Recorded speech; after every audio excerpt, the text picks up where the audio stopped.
She was used to the stares. Not the appreciative kind, not even the curious kind, but the kind that dripped with disdain. It was a familiar, bitter taste in the mouth of Maya, the woman the Naval Special Warfare Center had ironically nicknamed the Ghost.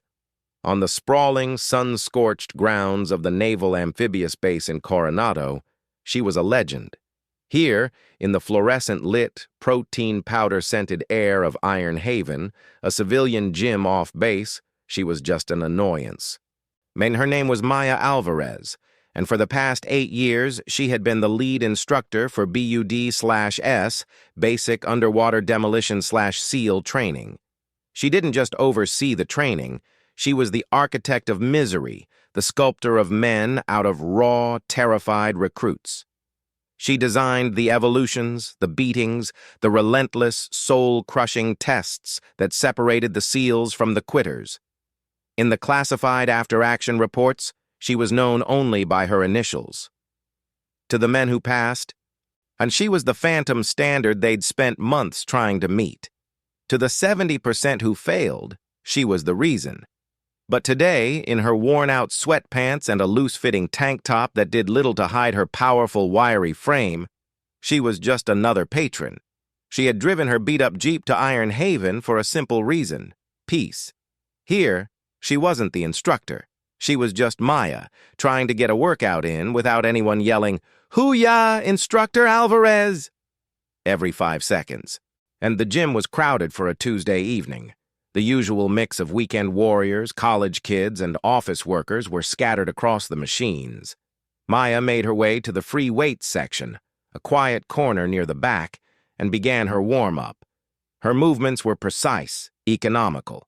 She wasn't there to show off, just to maintain the machine that was her body.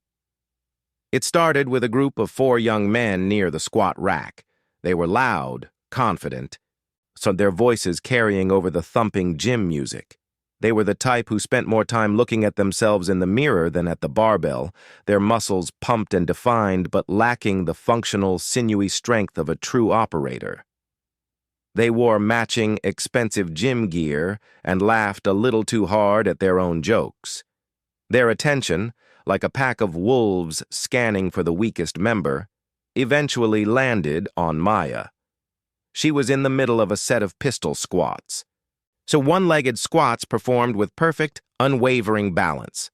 It was a display of core strength and stability that would have impressed anyone who knew what they were looking at. To them, it just looked weird. One of them, a beefy guy with a fade haircut and a gold chain that jangled with every rep, nudged his friend. "Yo, check out the PT girl," he snickered, using the common derogatory term for a female personal trainer. "She's really going for it." His friend, and a taller man with a tribal tattoo snaking up his neck, scoffed. "Probably practicing for her next Zumba class." Maya heard them. Her hearing was a finely tuned instrument, capable of picking up a recruit's whispered complaint 50 yards away in the crashing surf. But she ignored them. She'd heard worse. She finished her set, her face a mask of calm concentration. Emboldened by her lack of reaction, they grew louder. "Seriously, though," the one with the chain continued, "what's a woman even doing in the free weight section? The leg press machines are over there." He pointed dramatically, earning a chuckle from his crew. The 4th member of the group, a stocky man with a shaved head and a perpetual scowl, was the instigator. He saw her not just as a target for mockery, but as an obstacle. She was using the squat rack's safety bars for her pistol squats, and he wanted the rack for himself. He walked over, not with the courtesy of a gym-goer asking to work in, but with the swagger of a landlord coming to collect rent. "Hey!" he grunted, standing directly in front of her. "We need this rack. You're not even using it right. You're just messing around on the floor." Maya looked up at him, her dark eyes calm and unblinking. She assessed him in a fraction of a second. Weight, 220 pounds. Center of gravity, high. Fighting stance, non-existent. Threat level, 0. "I'll be done in 10 minutes, she said, her voice level and quiet. 10 minutes? He spat. And we don't have 10 minutes. Move your mat somewhere else. Go do your girly stretches in the corner. The gym was starting to notice. People were looking away, pretending to be engrossed in their own workouts, the universal sign of discomfort. The tension was a palpable force in the air. Maya slowly rose to her feet. She was 5'6", a full foot shorter than the man, and 100 pounds lighter. She didn't puff up her chest or get in his face. She simply stood there.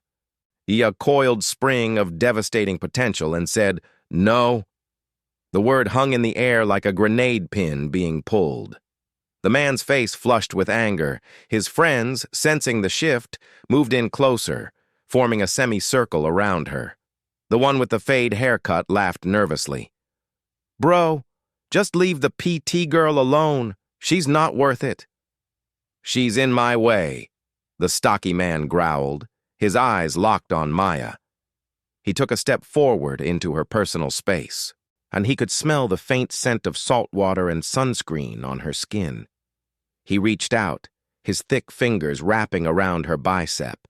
It was meant to be a dismissive shove, a move to physically move her aside like a piece of furniture. It was the worst mistake he would ever make. The instant his hand touched her skin, something in Maya's eyes shifted. It was like watching a light switch turn off in a peaceful room, plunging it into a cold, predatory darkness.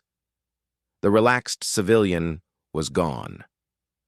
And in her place stood Instructor Alvarez, the woman who made U.S. Navy SEALs weep. Before his brain could even register the pressure of his own grip, his wrist was trapped. He didn't see her move.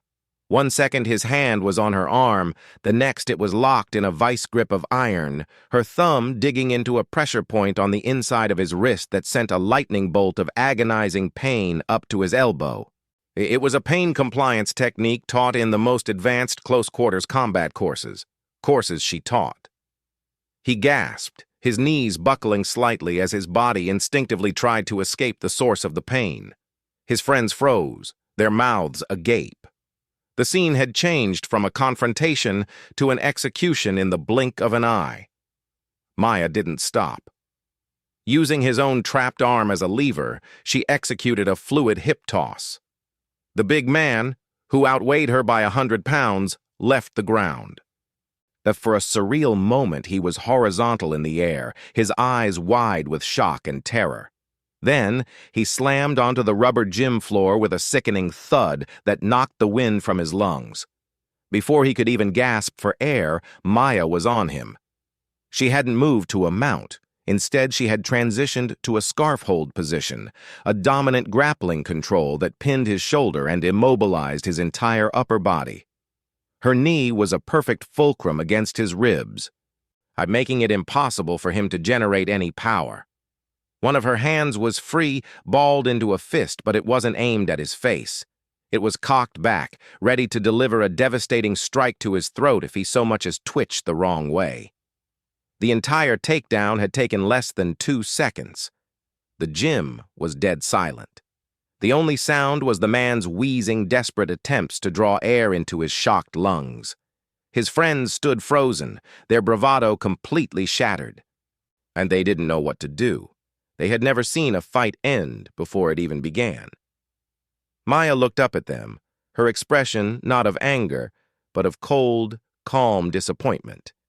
It was the look she gave recruits who failed a simple navigation exercise. "You have 3 seconds to walk away," she said, her voice low but carrying clearly in the silence. The one with the tribal tattoo held up his hands, palms out.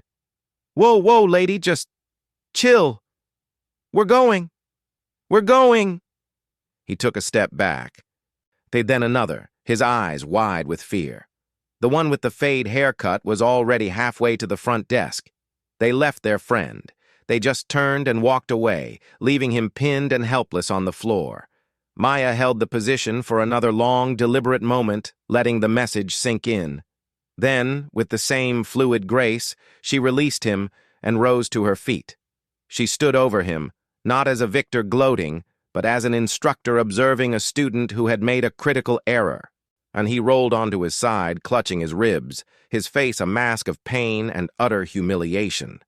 He looked up at her, his eyes finally seeing her not as a woman, not as a PT girl, but as a force of nature. Who the hell are you?" he rasped. At that moment, the gym manager, a burly ex-Marine named Sarge, who had been watching the whole thing unfold from his office, finally pushed through the small crowd that had gathered. He'd been on the phone with 911, ready to report an assault. Now, he saw the scene and immediately understood.